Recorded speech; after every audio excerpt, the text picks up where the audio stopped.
Round 2. Yep. What's going on in the UK, pal? Crazy. Crazy. Well, Ryan, we are keeping our finger on the pulse of what's happening in the aviation and travel sectors. Bit of news came out since our last episode, so here we are. It's just too much news to ignore. Yeah, we're not complaining. Not at all. The more content for us, the better. 100%. Should we get into it straight away? Well, there's some local news as well, I suppose we can dive into. First off, our previous carrier, SA Express, their routes, the licenses, they're all gone. No surprise. Yeah. What did we expect? Does it require any more conversation? In fact, it's probably a good thing. It takes away from any potential skullduggery that we know goes on in the political levels that try and use those routes and licenses for their own benefit. So they're gone. So all that leverage is out the window. Next story.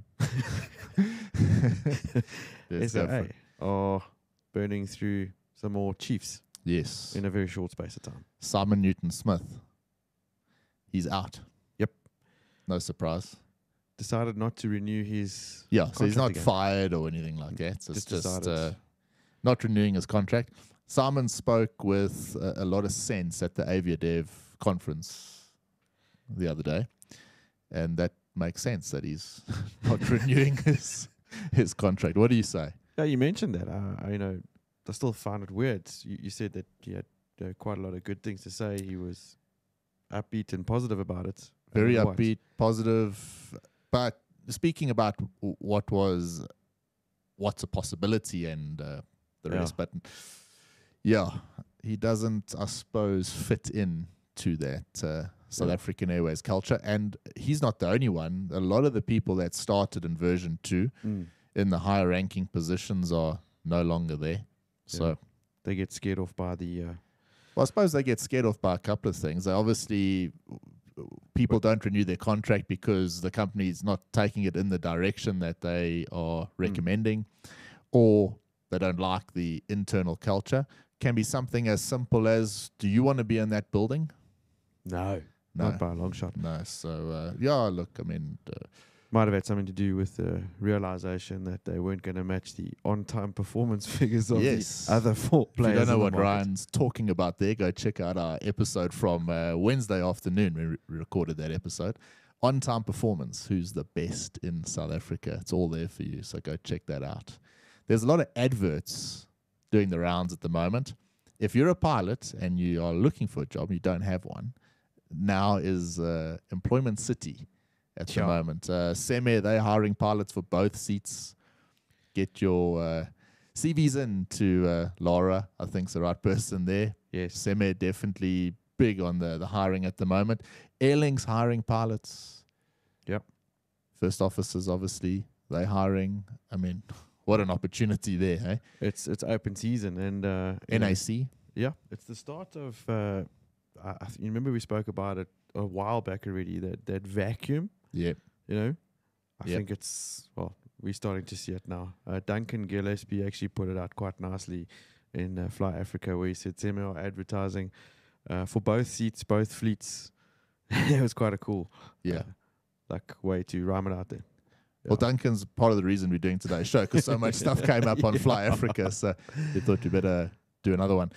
Airlink, just to clarify as well, we mentioned that they are leasing in a 737. We didn't mention who that's coming from, so that's coming through Star Air Cargo. Correct. Just to clarify on that one. Yeah. Very interesting, Ryan. So yesterday, a lot of the news about the price hikes and that on the particularly Joburg Cape Town route. Yes. There are no tickets available. No. Yesterday afternoon, around lunchtime, went on to the websites of Cemair, Lyft, FlySafair, and Airlink, the 4 premier airlines in South Africa, and there's not a single ticket to Cape Town available today. That was with a return on Monday. So just out of interest, If you wanted to book a ticket yesterday to go to Cape Town, you can't. You're driving. Crazy, hey? Pretty crazy, yeah? I mean, the articles that were coming out earlier this week were saying the same thing. And I mean, wow. You know, that's so positive. That's awesome. That our industry is doing that. It's the sheer sign of proper recovery, man. Yeah, and the article went on about the fact that it was there was a price hike and all the rest, and obviously it's based on demand. I didn't see any price hike because I searched for next week a departure to Cape Town from OR on a Friday to return on a Monday, which is going to be an expensive journey because it's the weekend in Cape Town. Yeah. And the tickets weren't that bad. Cemair had hardly had any left, so obviously theirs was slightly higher. 4,773 for a return was the cheapest I could find, but almost sold out already. Link about the same. Yeah. The Airlink and Cemair about the same for return next week. Safair was a bit lower, about $3,000. But remember, Safair, you got to buy your chow and your bags. You got to pay for and all that. The add-ons. All the add-ons. Lyft was about the same as Safair, about $3,000. And it's not that bad. I mean, look, if you're going for a weekend like that, you could probably get away with taking on just your, carry-on. Maybe you don't have to pay for luggage and whatnot. But even the Link and the Cemair ticket, not ridiculously bad for a return. Still cheaper than driving, I guess. That's on a normal weekend. It's not even a long weekend or, something like that. Where what's going to happen when we get to these long weekends again, capacity-wise? Well, this is it. I mean, look, Easter weekends, things like that, there's not enough capacity. Yeah. But those are extreme weekends. If you can still buy a ticket for next week with the operators there, obviously, don't want to go into it all the time, but 40% of those seats no longer available because of Cemair's demise. It's not looking too bad. So the article's maybe a little bit blown out of proportion. But this weekend is sold out. Can't get to Cape Town, which is, Jesus, a hell of a positive sign. No, it's very good. I mean, so for the foreseeable future, if you're planning to fly, you got to plan your trip well in advance, eh? Well in advance. So. But that's not only in South Africa, that's for the whole world. Yeah. 2 separate sources sent me messages yesterday about a similar thing that's happening. Now, one of the guys flies at one of the big UAE carriers, telling me about what it's like in the UK at the moment. They were in Manchester the other day, and because of the staff shortages, they can't go through the crew security. They got to go through passenger security. No ways. Apparently a total dog show. I can just imagine. Absolute dog show. So they queuing there with the passengers to get on their flight to go back to the UAE. That was from one guy. Another guy, Heathrow, same thing. Exactly the same thing at total different airlines. So the staff shortages are, affecting your on-time performance obviously. Yeah. And I think the particularly the Gulf carriers, they're not going to be chuffed with that. They're not. And, I think one of the reasons we decided to do the show today, Ryan, the news that a bit of butting heads with Emirates and Heathrow Airport. There's news doing the rounds. I mean, Emirates are slamming Heathrow for their incompetence, basically. Because they're saying, did you guys not see this coming? Emirates obviously had a feeling that this recovery was going to come about a lot quicker. Yep. They went and got their airplanes out of storage, made sure they hired enough staff, and they geared themselves up for this recovery. Yeah. And they're being let down by the airports that basically were caught with their pants down. So if you don't know what we're talking about there, Heathrow Airport is limiting the amount of passengers that can go through Heathrow in any given day. Emirates were given 36 hours to comply with this, and they're saying it's just bullshit. Yeah. How can they comply? They've sold the tickets already. Yeah. What are they supposed to do now? Yeah. So they're saying no ways. They threaten legal action against it. It is a bit ludicrous, man. Just it's a bit weak, It is a bit weak. It's like a cop-out. Why don't you... It's the world's busiest airport. Exactly. I mean... And this in a first world country as well. You wouldn't expect this, man. I mean, You wouldn't. you know, what happened to hired help? You know, we don't have enough. Put some guys on a quick sort of training course. Listen, this is how you move luggage around the airport. You know, throw away the bureaucracy and the rules and stuff for now, and Make a plan. you know, get the operation going. Well, anyway, it's leading to a bit of a fight there. It's saying there's no ways. The communication not only dictated the specific flights on which they should throw out. I mean, Emirates have to now cancel specific flights to accommodate this reduced amount of packs. It's just crazy. It's not fair on the airline. It's not fair on the airline. As you said, they've gone and accommodated. They've hired the crew. They've got the planes out of storage. They want to use them, and now the airports are putting up their hands to say we can't accommodate. So the airports are really dropping the ball. And I go back to it.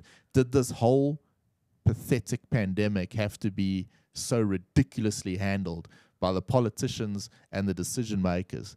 Had they had a bit of foresight and thought, okay, we got to put up with this for a while. Let's keep the people hired. Let's, you know, use grants, use whatever, but let's get rid of everyone. They went and furloughed everyone. They fired everyone, and now they're wondering what the hell they're going to do. Yeah, it's weird. Bunch of morons, man. Anyway, let's carry on.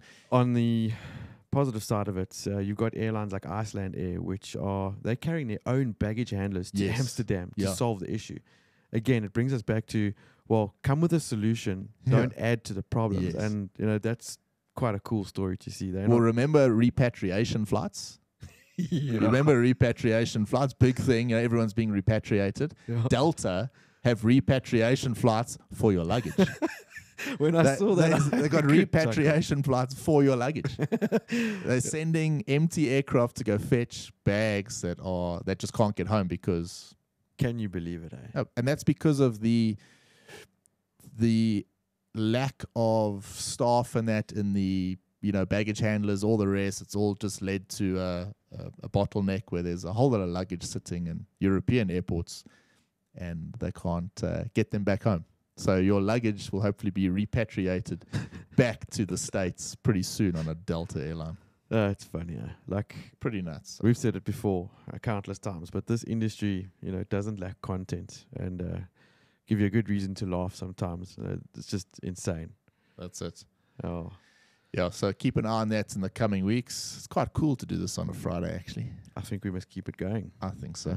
Yeah. Well, when there's news and it's happening and we want to stay on it, you know where to find it. It'll be on the Brian Air podcast, the YouTube channel, and the Audio version. audio version, Apple, Spotify, wherever you get your podcast content. On Amazon now as well. So have a look at it on Amazon and subscribe to the show. What you got planned for the weekend, pal? Got a bit of running around to do at home, organizing a few things, daddy duties, catching up, nothing big. And then obviously there's some rugby on tomorrow afternoon. Yeah, go Boca. So we'll be watching that and maybe throw a beer or two down somewhere. I have no doubt that will happen. The positive news, just to fill people in on our studio, what we've done, and obviously the investment into the Roadcaster Pro 2. Big value in that this last week because the audio that's normally recorded onto my computer fucked out. And we had to use the Roadcaster as a backup, and it worked. So it paid itself off on last week's episode, which is legit. Tell you what, in terms of what we're doing with the podcast, it was really nice to have that thing as a backup. And it paid itself off after episode number 2 using it. Everyone likes our new logo. They like the colors, so good there. Keep the input coming, please. Don't hesitate to give us a shout. I've left my details in the show notes if you want to get in touch with me. That's where my details are. And if you want to get in touch and you've got content of your own or you experience something on one of your trips overseas, then please let us know so we can talk about it. It really does help. And don't assume that we might have read it in the news. Having that bit of input that comes in from the listeners does sort of bring it closer to home, and you can talk about it a bit easier. So please shoot me a message and don't hesitate for 1 second. That's what it's for. Exactly. If you weren't able to travel in 2019, or when was it? 2020 it all started. 220 and 221. 222 is probably going to scare you off traveling forever because everyone that is traveling at the moment seems to say it's just crazy. It's crazy, and people are losing their marbles. However, let's just stress, this is very much this little period now of trying to sort things out. So don't lose faith. Maybe by the end of the year, it's sorted out. But we do need those the travel industry booming again. And as far as I know, Ryan, South Africa does not seem to have any of these issues. So yeah, at the moment we seems still okay. I mean, doing okay. our domestic carriers are pumping. Sure, like the flights are full at that in the moment, which is a good sign. But I've heard that we've looked at the on-time performance that they world class. I mean, even the airlines, 4th or 5th on the list are right up there in terms of world standard. So on-time performance, if you want your flights on time, you want nice hotels, and you want sunny beaches and good weather, then don't go to Europe, come to South Africa, because it's the place to be and you will not be delayed. Have a lovely weekend, everyone. Cheers, everyone. Goodbye for now. Ciao, ciao.